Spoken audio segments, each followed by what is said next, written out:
نشه نشه خمار خمار مړ شي، نشه نشه خمار خمار مړ شي، زما د خوږ زړګي قرار مړ شي. مړه د تلو خبرې څه لکوي، مړه د تلو خبرې څه لکوي، خواته مې کښېنه په قلاره مړ شي. یوې لحظې لی بهر نه را پرېږدي، یوې لحظې لی بهر نه را پرېږدي، د کلي سکول کې څوکیداره مړ شي. نن یې ویل دلکشه خوښ مې خو، نن یې ویل دلکشه خوښ مې خو، ډېره یېرېږمه د پلاره مړ شي. السلام علیکم ګرانو کتونکو، سلامونه او نیکې هیلې ومنئ. پروګرام پیرزونې سره زه یم ستاسو کوربه محمد شاه خان دلکش. څنګه چې تاسو ته پته د پروګرام پیرزونو کې مونږ ګرځو شاعرانو پسې، ادیبانو پسې، هغوی سره مرکې ریکارډ کوو، هغوی نه خوندور شعرونه اورو، د هغوی په ژوند خبرې کوو. په دغه لړ کې نن ابراهیم تاج صاحب را سره میلمه دی، پېښور ته راغلی دی، موقع نه پیدا اخلو، دیو نه مرکه ریکارډ کوو، دیو نه د دیو د ژوند خبرې اورو، خوندور شعرونو ته اورو، وخت نه ضایع کړو. ټولو نه مخکې پروګرام پیرزونه کې ابراهیم تاج صاحب ته سلامونه احترامات وړاندې کوم. السلام علیکم. وعلیکم السلام دلکش صاحب، ستاسو هم او ستاسو د پیرزونې پروګرام او ستاسو سره د راغلو ټولو ملګرو د زړه د تل نه مننه کوم چې موږ هم بیان موقع ګیر کړو او د خپل خپرونې جوګم وګڼلو. مننه تاج صاحب. دې کې خو شک نشته، سوشل میډیا دور دی، ستاسو پیراج دی، ډېره پېژنګلو لرئ، ډېر مینوال لرئ، خو د پیرزونې داسې مینوال به وي چې تاسو به په اول ځل باندې وینئ. هغوی سره خپل تعارف وکړئ. ابراهیم تاج څوک دی، کوم سره تعلق ساتي؟ ابراهیم تاج مې نوم دی او تاج مې بس خانداني نوم دی او تخلص کې هم خلک وایي دا تخلص دی، موږ هم وایو زه تخلص دی. او د شرګړ سره تعلق ساتم، د شرګړ پښتو ادبي جرګې سره تعلق ساتم او د 15 کالو نه د پښتو ادب سره تعلق ساتم او بس په دغه 15 کالو کې مې یو کتاب صرف چاپ کړی دی او هغه ختم شو. اوس پېښور ته په دغه لړ کې راغلی یم، دویم ایډیشن چاپ کوم. صحیح. تاج صاحب دا راته ووایي چې په دې شاعرۍ په دې لړ کې څوک استاز لرئ، زده کړې مو چا نه کړي دي او که نه؟ زمونږ په ادبي غونډو کې چې څومره هم موږ سره مشران کینی باسي، هغه مشرانو نه موږ زده کړه کړې ده، خو داسې خاص نومونه پکې یو دوه درې شته دي چې هغه زمونږ پرمننټ استادان وو، د هغې نه موږ زده کړه کړې ده. اول په هغې کې احمد اباخیل صاحب والله دې وبخښي د لکي مروت د سیمې،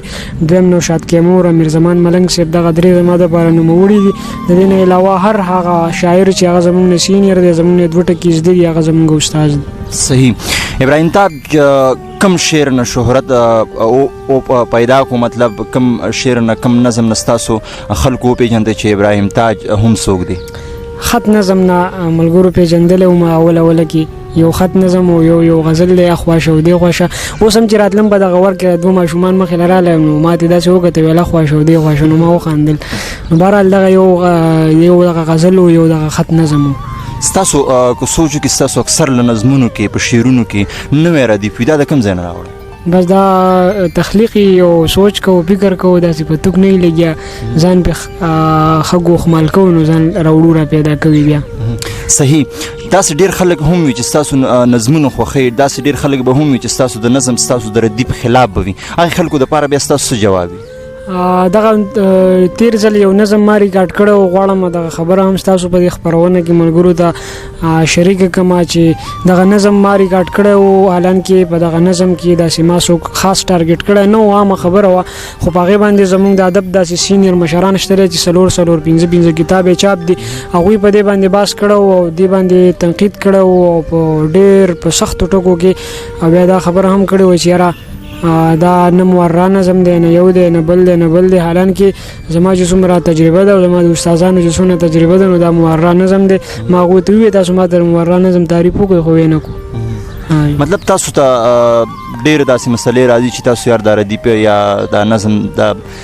وجه څه کیدای شي، دا ستاسو قابلیت مخه نیسي یا ستاسو د شهرت نه دیو جیلس کیږي؟ ستاسو په خیال باندې وجه څه شی دی؟ ته په زمانه په اول ځل وشو په مرکه کې، خو بهرحال بس بعضې خلک یې مینه کوي او بعضې خلک یې جو هغه به برداشت نه کوي، نو اوس د دواړو له الله پاک د خپل کړو اجر ورکړي بس. صحیح. پس شاعرۍ په دې دنیا کې مو په کم سم باندې ډېر کار کړی، توجه مو څه شي له ډېره ورکړې ده؟ غزل له نظم له څه شي باندې ډېر کار کوئ؟ خوښ مې نظم دی، بنیادي طور مې نظم خوښ دی، خو په غزل کې مې ډېره تبازمایي کړې ده، نظم مې دومره نه دی لیکلی لکه څومره چې مې غزل لیکلی دی. صحیح. غزل خوښوئ، زمونږ هم خوښ دی، زمونږ د مینوالو هم خوښ دی. غواړو چې غزل را سره شریک کړي. یو څو شعرونه به درته د غزل ووایم چې وای پروردګاره بهر نه وځي، وای پروردګاره بهر نه وځي، څوک زما د پاره بهر نه وځي. زه ادب په غېږه کې نغاړلی یم، زه ادب په غېږه کې نغاړلی یم، خپې مې د مایاره بهر نه وځي. زه ادب په غېږه کې نغاړلی یم، خپې مې د مایاره بهر نه وځي. پیغله د خپل کور دننه پیغله وي، سویه د خپل غاره بهر نه وځي. پیغله د خپل کور دننه پیغله وي، سویه د خپل غاره بهر نه وځي. ستا د ګلابي مخ په کتو سره ښه ده چې هنداره بهر نه وځي. او مننه، ستا د ګلابي مخ په کتو سره ښه ده چې هنداره بهر نه وځي. ستا غمونو داسې راټیټ کړی یم، اوس مې ملا هواره بهر نه وځي. او غزل به ملګرو ته ووایم چې یو څو شعرونه به نور هم ووایم د دې غزل نه مخکې چې زما د صبر وچ خشاک به ضرور ورغستو، زما د صبر وچ خشاک به ضرور ورغستو، چې ستا تصویر رانه رقیب د مټ په زور اغستو. د خان بابا په جی قربان میزان لځې پیدا کو،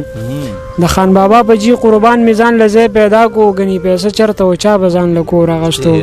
ستا په بیلتون او د رقیب په لمسون داسې ومه، ستا په بیلتون او د رقیب په لمسون داسې ومه، چې د وجود د هر اندام نه به مې ورغستو. او غزل درته وایم چې که ستا په ذهن کې دا کلی آباد نه و پکار، که ستا په ذهن کې دا کلی آباد نه و پکار، بیا به دې نه جوړو، بیا یې بنیاد نه و پکار. د هغه ښکلي په واده باندې تېروتی یم، د هغه ښکلي په واده باندې تېروتی یم، چې د کوم ښکلي په واده اعتماد نه و پکار. د خپل جنسي شهوت پرسته مزاج غم یې کوو، د خپل جنسي شهوت پرسته مزاج غم یې کوو، چا ازادي غوښته او چاته اولاد نه و پکار. او د زندګۍ په آخري پړاو مې سوچ کوو چې د زندګۍ په آخري پړاو مې سوچ کوو چې زما او ستا په منځ کې دومره تضاد نه و پکار. او مننه، او کم دی نو هر اړخ ته شنې لوګي لوخړې ښکاري، کم دی نو هر اړخ ته شنې لوګي لوخړې ښکاري. ستا د نامې سره جلال آباد نه و پکار. او د وخت حاکمه تا زمونږ سره زیاتی کړی دی، د وخت حاکمه تا زمونږ سره زیاتی کړی دی. مونږ انسانانو مونږ له ځان له هیواد نه و پکار. او بل شعر د چې د انسانیت له ښکلې شوې عقیدې په خاطر، د انسانیت له ښکلې شوې عقیدې په خاطر، زما زړه غواړي چې هندو هم برباد نه و پکار. د کسکریزم بوی له وجې هسې ځان ته وایم، د کسکریزم بوی له وجې هسې ځان ته وایم، د فیسبوکونو میزبوکونو ایجاد نه و پکار. د کسکریزم بوی له وجې هسې ځان ته وایم، د فیسبوکونو میزبوکونو ایجاد نه و پکار. تاجه ما ویل زما ولس دې په عملو کې بس، تاجه ما ویل زما ولس دې په عملو کې بس، ما ته زما په شاعرۍ باندې داد نه و پکار. ډېر ښه دی، ډېر ښه دی یار، د داد لایق داد به درله ضرور درکو. ابراهیم تاج صاحب دا راته ووایه چې نن سبا په کوم لیول کې شاعران روان دي او کوم مقام ورکړلی شوی دی، دا په ځای ورکړلی شوی دی او که په ځای نه دی ورکړلی شوی؟ یو خبره به وکړم چې په پخوا دور کې کله ماته چې یاد شي په 2014 او 15 کې چې کله زه د یو ادبي غونډې سره ما تعلق ساتو، مونږ چې به کله غونډه وکړله مونږ به د هغې غونډې راپورټ راواغستو او اخبار والا دوکان ته به مې ویوړو، مینت زاري به مې ورته وکړه، پیسې به مې له مونږ ورکړې. په سبا به په ساده پیج کې زمونږ د راپورټ چاپ شوی و، د مشاعرې د بلنې هر څه چې و هغه به چاپ شوي و. مونږ له به دغې خلکو موقع نه راکوله، که ریډیو و که ټي وي وه که اخبار و، په دې باندې د یو څو کسانو راج و، هغه کسان په هغې ناست و، بل چا له موقع نه ورکوله مخکې د تلو. اوس سوشل میډیا راوتې ده، نو د هر سړي کې چې څومره زور دی، د هر سړي په شعر کې چې څومره زور دی، دومره هغه سړی په هغه معیار روان دی، په هغه لیول روان دی. بس صحیح. د سوشل میډیا دور دی او په سوشل میډیا باندې بلها شاعران لګیا دي خپل اشعار مینوالو ته رسوي، خو یو څو نومونه داسې دي چې ډېر زیات مخکې دي هر سړی خوښوي. هغې نومونو کې دا به یاد ساته، زه تاسو له یو ټاسک در کوم دی که په تاسو یو شاعر خوښوئ، ستاسو په خیال باندې کوم شاعر ښه دی او ستاسو خوښ دی؟ بغزاده دانش، ضمیر خان ضمیر، محمد ګل منصور او منیر بونیری، ستاسو په خیال ټولو نه ښه شاعر، ټولو نه ښه لیک، ستاسو د خوښې شاعر څوک دی پکې؟ دانش او محمد ګل منصور دغه دوه خو زمونږ مشران دي. ضمیر مې جګري یار دی، زما نه جونیر هم دی، زه د ضمیر نه سینیر یم، دا خبره دې هم یاده وي. او خو د منیر ګنیری نه زیات متاثر یم دغه د شعر نه متاثر یم دغه د خیال دغه د سوچ نه اگر چې کله کله په مولا بس خو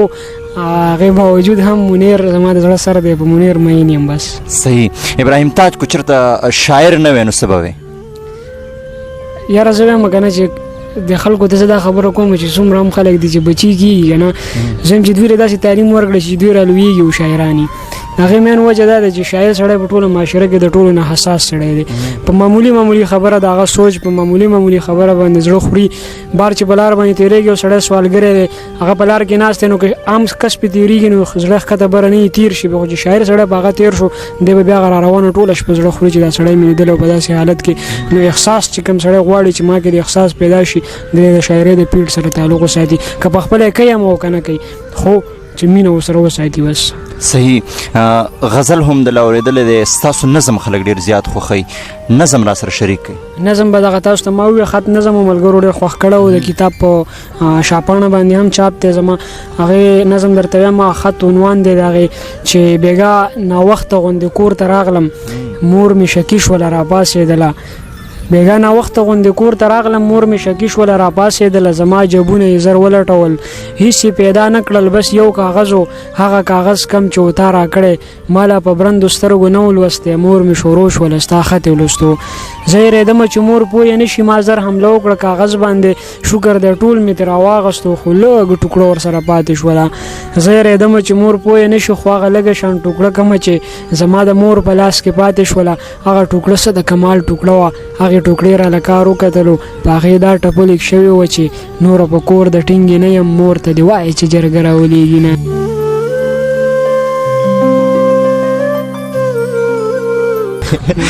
ډېر ښه دی او ستاسو د شعرونو نه که زه څومره اندازه لګوم بلکې خلک هم دې څومره اندازه لګوي اندازه داسې لګي چې تاسو په ترنم ډېر ښکلی کوئ ترنم پر خپل ټول څومره چې زما کیریر دی په شاعرۍ کې صرف یو پیره مې په یو مشاعره کې کړی و په هغې م ستومانه وم ملګري تیتر بیتر شوي وو په هغه پروګرام کې نو بس نشم کولی طرز رانه خطا کېږي تیتر بیتر مطلب ستا اواز به پښتانه وایي که نه وایي اواز یې دومره خوږ دی وایي که ارغان به راوغورځېږي یا ارغان به راو دغه وجه که څنګه نه خو ښه نه و بس طرز رانه خطا کېږي نشته صحیح ستاسو یو نظم و تیتر بیتر خلکو ډېر خوښ کړی دی غواړو چې هم را سره شریک کړي هغه غزل او د هغې نه مخکې د دوه شعره وایم یاد دې وي همدغه شعرونه زمونږ په دغې څومره چې جینکۍ شاعرانې دي په دغې شاعرانو کې نوم خو یې نه اخلم خو یو شاعره جینۍ وه هغه په یو مشاعره کې دغه زما دا قطعه ویلې وه خو دغه زه ستاسو د وړاندې وایم چې بیا ملګرو ته پته ولګي هسې نه سبا را باندې نغلا الزام ولګوي دغه خپله قطعه وایم چې مورخ نوی تاریخ لیکي ګورئ مورخ نوی تاریخ لیکي ګورئ زما نامه به بیا په مړو کې لیکي پښتون د خیر دی سنګر هم نه ساتي خو بس پښتو دی په پښتو کې لیکي او دغه تیتر بیتر والا غزل درته وایم چې ریبار ویل کار ونه شو تاج ارمان تیتر بیتر ریبار ویل کار ونه شو تاج ارمان تیتر بیتر سر مې راونیولو ما وی اسمان تیتر بیتر او بېګا مې شپه د یو داسې شخصیت په سینه بېګا مې شپه د یو داسې شخصیت په سینه سهار مې بیا راټولولو ایمان تیتر بیتر هغې ویل زما په تلو د کیفیت څنګه و هغې ویل زما په تلو د کیفیت څنګه و ما ورته دومره قدرې ووې قربان تیتر بیتر مینه کوې ښځې کوئ مینه ښه څیز دی خو مینه کوې ښځې کوئ مینه ښه څیز دی خو خوب او خندا او باقي داسې شیان تیتر بیتر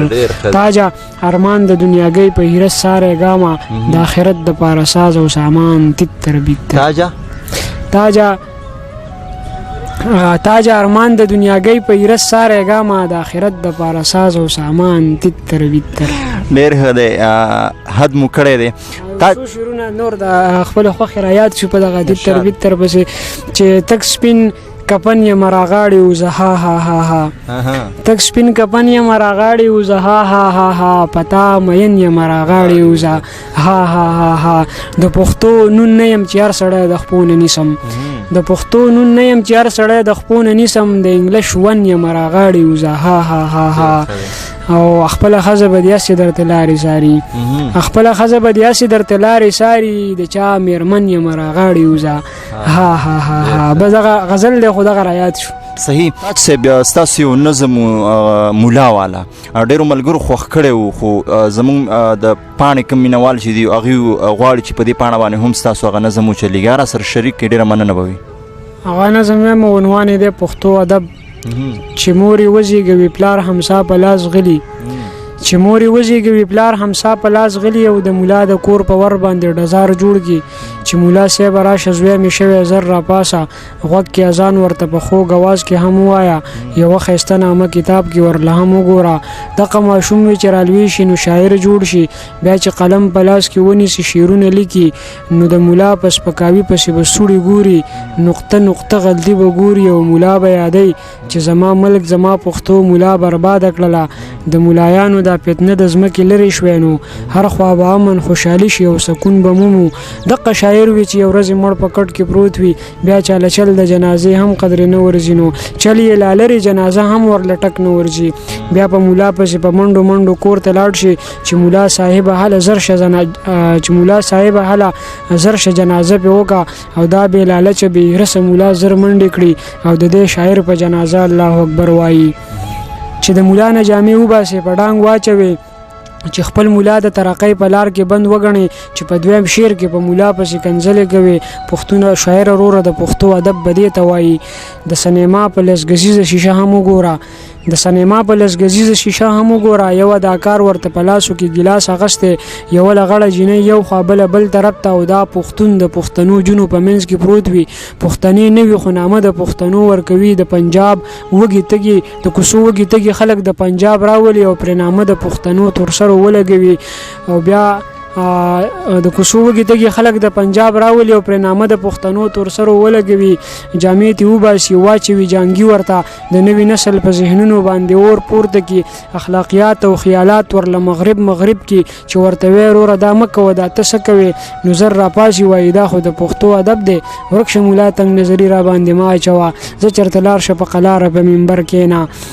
ډول ډبلي غاړه کې واچوي په کلو ګرځي کله یوه کوڅه کې کیني کله بله کوڅه دوپړی را واخلي او څو ډنګه ورله هم ورکړي چاربیتې ووایي سندرې نیمکۍ ووایي لږ شان ساعت له د مخلوق په خوشحالۍ باندې خالق خفه کړي د رسول فرمان په شا ووهي چې ورته وی وروره دا مه کوه دا ته څه کوې نو زر راپاسي وایي دا خو د پښتو ادب دی ورک شه ملا تنګ نظري را باندې مه اچوه زه چېرته ګرځه په کوڅو کې مارمورې خرڅوه اخیری بند د شاعرانو تفکر ته هم سلام کوم چې د شاعرانو تفکر ته هم سلام کوم چې قلم ونیسي او تصویر د پښتنو جوړوي د شعر په شنګ او بنګ به هم چرته ورغلی نه وي چې شعر لیکینو د سرخۍ نه بغیر هیڅ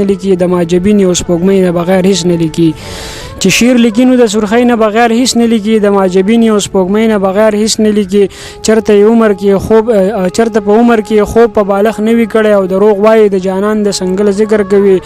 د اکثره شاعري په نړۍ تاو راتاو شي او د جانان نګیر چاپېره توافونه کوي او انقلاب چې پکستای داسې هم شته دی لکه توراب چې د غلیم په سر د تیغ گزار وي خو زه د نورو شاعرانو نه تپوس کوم چې آیا دا نوی کول به ستا د شاعري وګوري نو څه اثر به ستا د شین جبین او خاله واخلي شونډې د سرې لکه انار جانانه سره ننګي دي د کابل مڼې دي او ته خودکشه د ماکۍ جینۍ آیا ته دې ته د پښتو ادب نامه ورکوې آیا ته څه وایې په دې به پرمختګ ومومو مننه ډېر ښه دی ډېر زبردست صاحب ایاز فضل داودزی زموږ د پیج اډمن دی مشر دی زموږ د پروګرامونو ناستې جوړوي شاعرانو سره پښتنو ادیبانو سره د دغې زیار ته په کوم نظر باندې ګورئ د هغې خو ډېرې زیاته مننه کوم او ډېرې زیاته بخښنه دې هم غواړم څو ورځې مخکې هغې راغلي وو زموږ ځای ته او زه په عین موقع نه وم زه تللی وم سوات ته نو د هغې نه بخښنه هم غواړم او ډېرې زیاته مننه هم کوم د هغوی د دغه کار او د زیار ډېره زیاته ستاینه کوم چې د په نن سبا حالاتو کې چې هر طرف ته کیمرې دي هر سړي موبایل راغستی هر سړي مایک راغستی هر سړي کیمره راغستی د هغې باوجود هم دوی دغه خپله حوصله ونه بایلله چې ګینې دغه نورو سره کیمرې شته مړه ما به څوک واوري یا نه ما ته به څوک غوږ شي یا نه خو بیا هم هغې خپله کیمرې په خپلو ملګرو پسې ګرځئ نو دغه کار د هغوی ډېر زیات د ستاینې وړ دی او ډېره زیاته مننه کوم حوصله ورکوم داد ورکوم او هر کله ورته تابعدار یم چې څه خدمت مې صحیح تاج صاحب یو غزل را سره شریک بیا پروګرام راغونډو غزل به درته ووایم چې خندالی دی که نه نم له پیدا دی چې خندالی دی که نه نم له پیدا دی زه حیران یم چې مې زړه کم له پیدا دی د انسان د لاس لیکلی تقدیر وایي د انسان د لاس لیکلی تقدیر وایي بم پښتون له پښتون بم له پیدا دی د انسان د لاس لیکلی تقدیر وایي بم پښتون له پښتون بم له پیدا دی له دې یو فکر تاویږي راتاویږي له دې یو فکر تاویږي راتاویږي زما زړه ګویه دی یو چم له پیدا دی ها ها مړې راکوه غمونه څه دي ها ها مړې راکوه غمونه څه دي ها ها ستا تاج خو د دې زغم له پیدا دی ډېر ښه دی ډېر ښه دی تاج صاحب الله دې وکړي چې ستاسو ذهن هم دغه شان دی برقراره پاتې شي د پښتنو دپاره خدمت وکړئ د پښتو ژبې دپاره خدمت وکړئ موږ له مو وخت راکړو ناستې مو راسره وکړو ډېره مننه کوو ستاسو هم ډېره زیاته مننه کوم ستاسو سره د راغلو ملګرو هم او د چار چاپېره چې څومره هم ملګري مینوال ولاړ دي او دغه پروګرام د ریکارډنګ نه مخکې پروګرام واورېدو نو دوی مننه ډېره مننه کوم جی ګرانو کتونکو دا پروګرام پیرزونه دی کې راسره نن ابراهیم تاج صاحب میلمه او تاسو د خوند او رنګ شعرونه واورېدل انشاءالله بلې مرکې کې به بل ملګري سره حاضرېږو تر هغې دمه چې چېرته یې هاد آباد او بریالي